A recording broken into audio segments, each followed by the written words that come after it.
All right. In this video, we will be discussing nuclear decay and isotopes. In nuclear decay, you are often dealing with radioactive isotopes. Isotopes are elements that do not have the same number of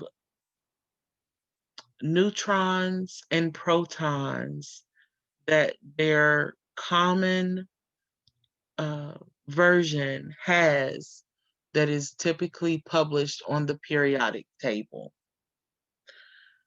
So, with that being said, if we would look at the first problem, uranium 238, if we compare that to the periodic table, we know that uranium's mass, and quite often the atomic mass of our isotopes are not going to match what we typically see. Okay. So in this case, we will be given an element, its mass, and then we are to determine its new mass as well as the particle that has been emitted. So in this case, we have alpha particles, beta particles, gamma particles, positron, and electron capture reactions that occur. For alpha, there are two ways it can be written. It can be written with the Greek alphabet, the alphabet of A, that changes the mass by 4 and the atomic number by 2.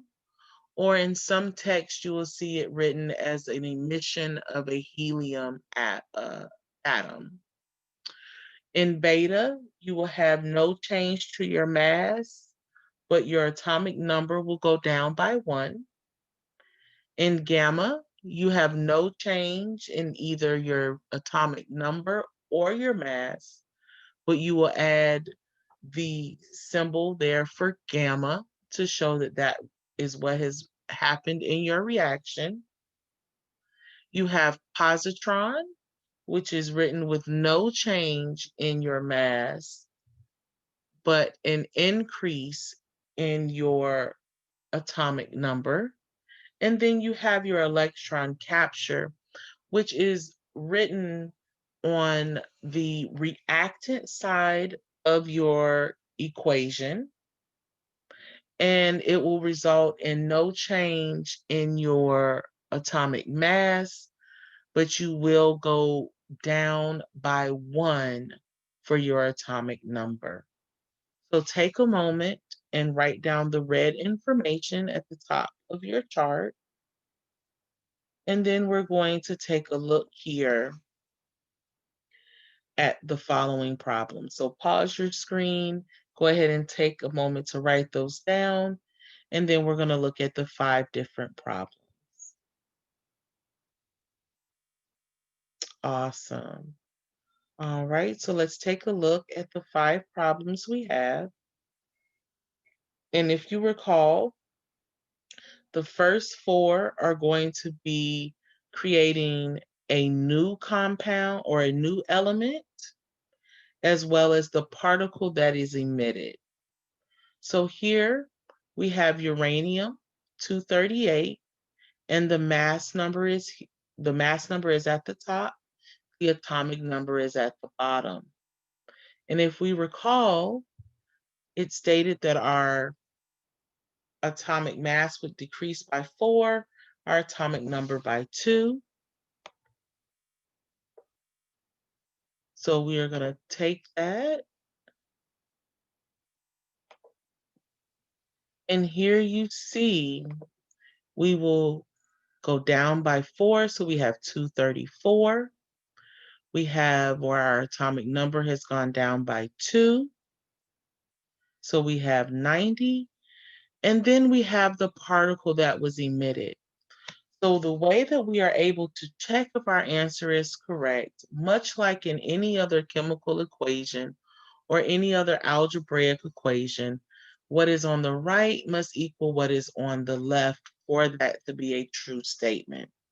So we know if we take 234 and add 4, we would arrive back at 238. If we take 90 and add 2, we will end up right back at 92.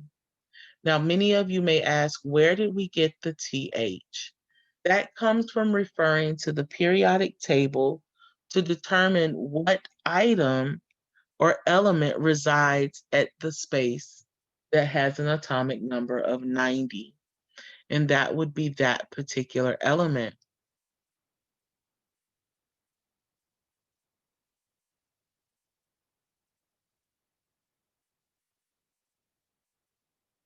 And this is where the term isotope really comes into effect. Because if you take a look, your periodic table may not have that same mass for that particular item. But that is all right because in this sense, we know that we are dealing with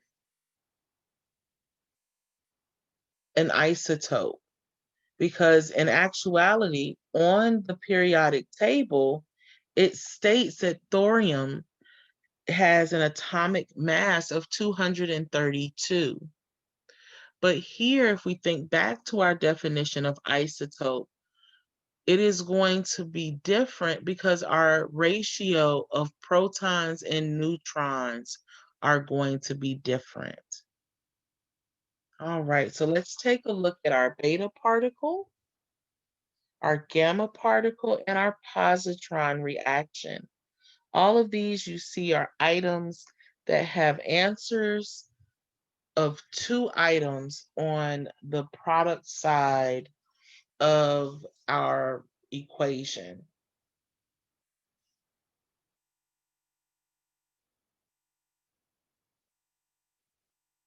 So we're going to once again take a look at our notes for beta particle, stating there is going to be a change of uh, -1 to our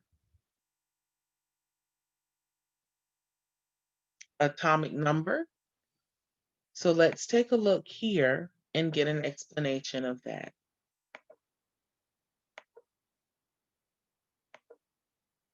When we are doing our problems, we need to recall that whatever it is stating that we are going to lose, it has already occurred. So here you see that we were at 53 when we began, and it has gone up to 54. Remember, once we do the math of the algebra for our beta particle on the product side, we're going to see that 54 plus a -1 is going to give us 53. Likewise, that same concept is going to occur in positron. Okay, so let's go ahead and take a look down at our gamma particle. We stated that there is no change to any of our number. We just need to make sure that we have the gamma particle notated, which is the lowercase y in this case.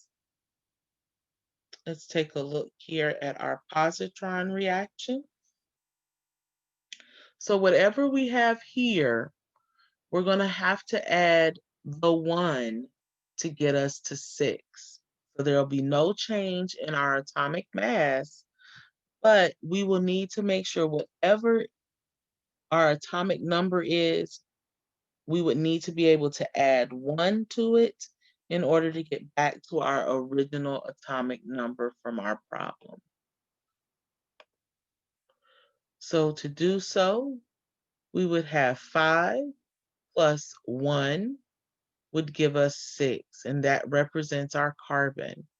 So once again, your atomic symbols are coming from your bottom number, which notates your atomic number from the periodic table. So now let's look at our positron. This is the equations that have that particular electron or positron atom on the reactant side with your particular element of question. So first, we're going to fill in what that positron is.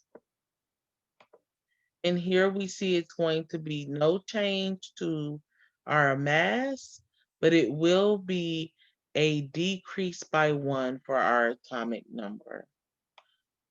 And once we do that, we see that our final answer is going to have 201 in the place of our mass and 79 in the place of our atomic number. All right. I hope that you have enjoyed and have been able to get some takeaways from this. Once again, go back to the very beginning of the video where you're able to just write down the problems and work them and see if you can get an understanding and recognize that pattern. Once again, thank you for tuning in and happy studying, and I wish you much luck. Have a great one.